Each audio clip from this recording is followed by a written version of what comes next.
बिस्मिल्लाहिर्रहमानिर्रहीम। अस्सलाम वालेकुम। कैसे आप सब? दुआ है, उम्मीद है कि आप सब खैरियत से होंगे। अल्लाह ताला आप सबको अपनी ज़ुबान में रखे, खुश खुरमा आबाद रखे। आज मैं आपके साथ बहुत मज़े का आलू गोश्त की रेसिपी शेयर करने जा रही हूँ। आजकल के सर्दी के मौसम में गरम गरम सालन हो और साथ में गरम गरम तवे की रोटी हो तो उसका अपना ही मज़ा है, जो अंदर तक आपको सुकून देता है खाना।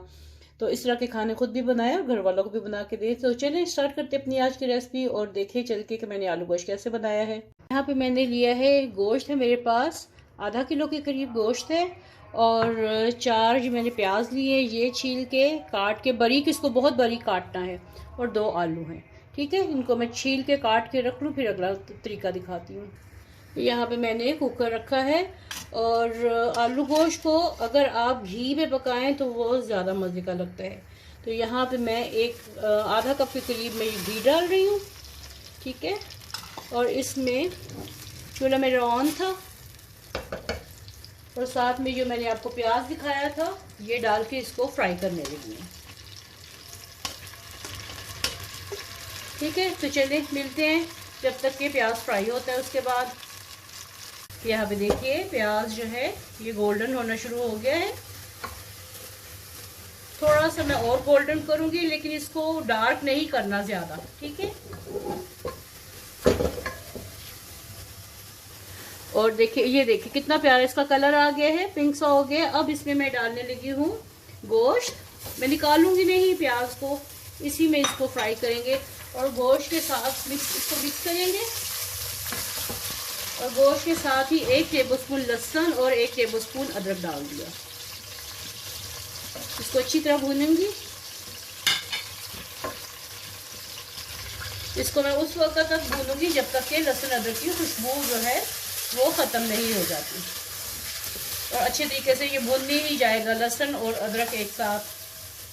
तो चलिए फिर भून लूँ, फिर अगला तरीका दिखाती हूँ। यहाँ पे देखिए लहसुन अदरक भून चुका है और ये बहुत अच्छे से भून रहे हैं। थोड़ी सी आंच हल्की करूँगी और इसमें डालूंगी मसाले। मसालों में इसमें जाएगा 1 टीस्पून साबुत ज़ीरा। ये मेरा अपना तरीका है पकाने का, आप हो सकता है डिफरेंट पकाते हो, तो इस तरीके को भी आजमा के देखिएगा कि ये कैसे पकता है। तो 1 टीस्पून ज़ीरा इसमें चला गया। साथ में सुर्ख मिर्च हस्बे जायका, लेवल्ड 1 और आधी 1.5 टीस्पून इसमें सुर्ख मिर्च चली गई। हल्दी थोड़ी सी, चुटकी भर इसमें हल्दी जाएगी। और साथ में इसमें डालने लगी हूँ धनिया पाउडर 1 टीस्पून, लेवल्ड 1 टीस्पून धनिया पाउडर चला गया इसमें। और साथ में नमक हस्बे जायका, लेवल्ड 1.5 टीस्पून। जितनी नमक उतनी मिर्च, या जितनी मिर्च उतना नमक। तो चलें अब इसको फिर से मिक्स करते हैं, भूनते हैं। इसको सारा मिक्स करते हैं। आंच थोड़ी सी तेज करूं।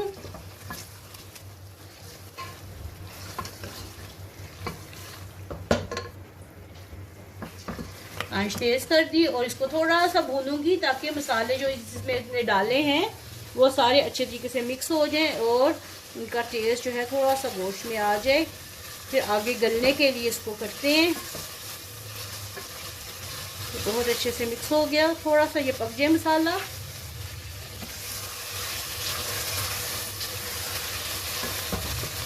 अब यहाँ पे एक बड़ा टमाटर जो है उसके मैंने 4 पीस कर दिए, छिलका नहीं उतारा। ये जब गल जाएगा, छिलका गल जाएगा, इसको मैं अलग कर लूँगी, ठीक है।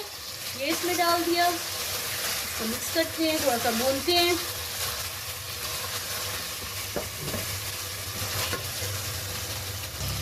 तो यहाँ पे मेरे पास है गर्म पानी, एक गिलास के करीब, जो इसमें मैंने डाल दिया।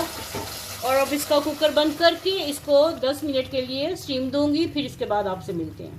देखिए 10 मिनट के बाद मैंने कुकर खोला है और अब ये देखिए इसका छिलका अलहदा हो चुका है। ये मैं निकाल लेती हूँ। यहाँ पे मैंने टमाटर छिलके अलहदा कर ली हैं। अब आगे क्या करना है तो चलिए देखते हैं।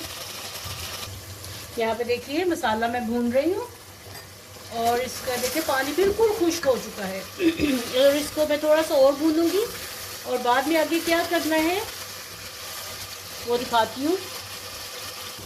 अब चूल्हा बिल्कुल हल्का कर दिया है मैंने और इसमें अब मैं तकरीबन 4 टेबलस्पून दही डालने लगी हूँ।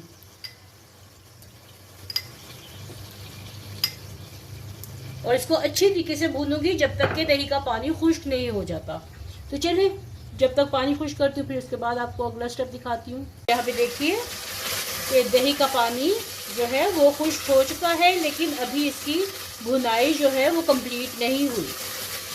तो जब तक ये बहुत अच्छे से भूनता है फिर उसके बाद आपको दिखाती हूँ कि आगे मैंने क्या करना है। तो यहाँ पे देखिए अब गोश्त बहुत अच्छे से भून चुका है, ठीक है। और देखिए इसने घी छोड़ दिया है, ये इसकी कलर देखें, भुनाई देखें, मसाला बहुत अच्छे से इसका भुन गया है। अब यहाँ पे मैंने आलू काट के रखे हुए हैं, अब इसमें मैं आलू डाल दूंगी।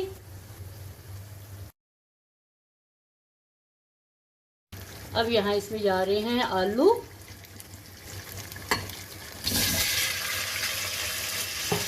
और इसकी भुनाई करें।